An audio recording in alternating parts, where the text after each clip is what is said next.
So once a leader in mobile innovations, which was a Sony Xperia smartphones, the name feels like a forgetting for everyone. But why? What happened to the Sony? In this video, let's break everything. Let's go in the past, that what was the Sony in the past and what is the Sony in the present, and also let's talk about some of the positive and negative points for the Sony, and also I will tell you that where is the Sony is stand in 2025 in the market. So without wasting time, let's start the video. Hi everyone, this is Chanak and welcome back to my new video. And today I will talk about the Sony Xperia smartphones, that what's going on in the market with the Sony Xperia smartphones and how many people are buying still in 2025.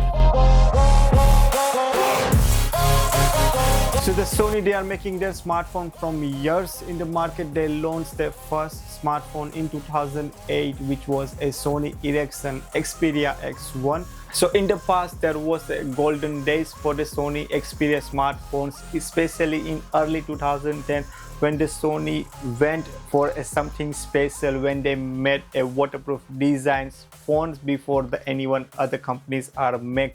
Also they create a very good display smartphones on that time as well, and also it was a revolution camera sensors as well on their smartphones.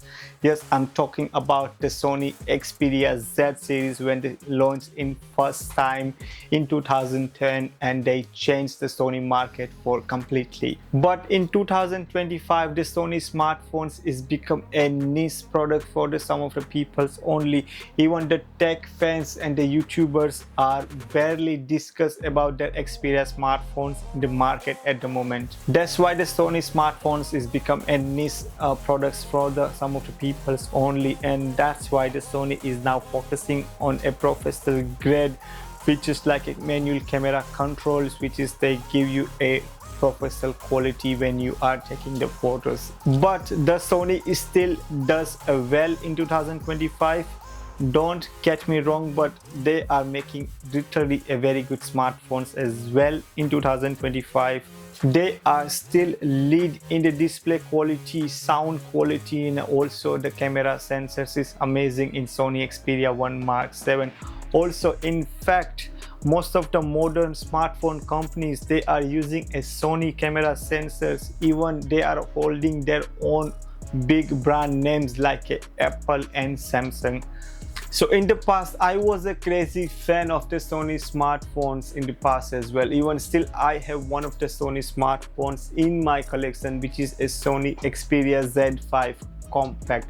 These phones I'm using from nearly 8 years with me, and this phone is amazing. Still, I'm using this phone as my secondary driver because this phone is still supporting a WhatsApp, YouTube, and some of the light apps as well, like Facebook and Instagram. So now let's go with the negative side for the Sony smartphones, that why most of the people are not buying the Sony smartphones in the market at the moment. So one of the biggest negative points is a pricing. The Sony is giving a premium pricing for the Xperia 1 series smartphones, which is not worth or not justify the price for the peoples who are looking a best value smartphones under the 1,000 pounds. And the meanwhile, the other companies, which is like Apple and Samsung, they took all of the customers to their side. Especially like Apple, they create a very good ecosystem with their products, and the Samsungs improve the user experience with the customers, and the Sony is stuck with the hardware from few years.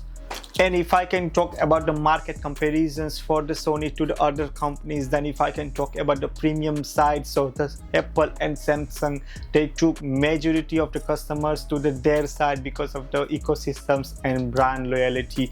And if I can talk about the mid-range, which is nearly 500 to 700 pounds smartphones, there is a Xiaomi and OnePlus. They took the market from the Sony as well, which was they was giving a flagship level of the performance for their smartphones in cheaper price. And also the OnePlus and Xiaomi, they was doing every year something new innovations, which was the Sony was still making a lag with their smartphones still in 2025.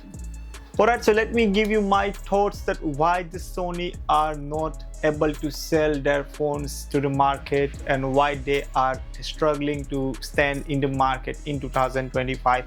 One of the biggest negative point is a pricing, which was they launched a very expensive price, which was Sony Xperia 1 Mark 7, which was £1,400. And also we don't know that when Sony Xperia 5 Mark 7 is gonna come. They haven't announced anything. And also one of the mid-range phone, which was the Sony Xperia 10 Mark 7, might gonna come soon. We don't know when. Sony hasn't announced anything for that, so that is the biggest question mark, that we don't know when the Sony are launching.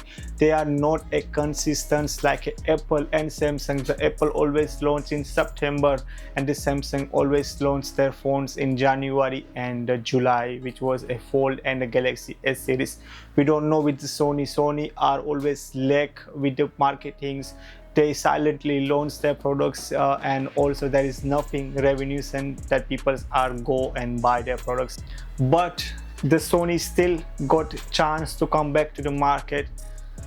There is very less chances, be honest, to come back to the market like before, like in 2010 days. It's very less chance until and unless Sony can make something different innovations like what they did in 2010. If they do like that in 2025, 26 or 27, then there is a chances. Otherwise the other smartphones companies, they are not letting to stand for the Sony smartphones, and that was the biggest negative points for the Sony as well, that they are not giving their services. They just select a niche products for the niche consumers, that whoever is using a Sony ecosystems like a Sony headphones, Sony cameras, which is a Sony A7 Mark IV, so Sony A7R or Sony A7S series, with them ecosystems can build with the Sony smartphones. Whoever using that, they might gonna go with the Sony Xperia series. Otherwise the majority people are not interested to buy in the Sony smartphones in 2025. So that was my opinion and that was my thoughts for the Sony smartphones, and that was the negative and positive side for the Sony smartphones. I hope you liked the video. If you have any questions regarding the Sony smartphones, please put the comments below and I will give you the answers whatever your questions are. Also, if you like this video, please subscribe the channels and press a bell icon button, so whenever I will upload the new video, you will get a notifications. So now time to say goodbye to you guys. Thank you so much for watching this lovely video. See you in the next one. Take care.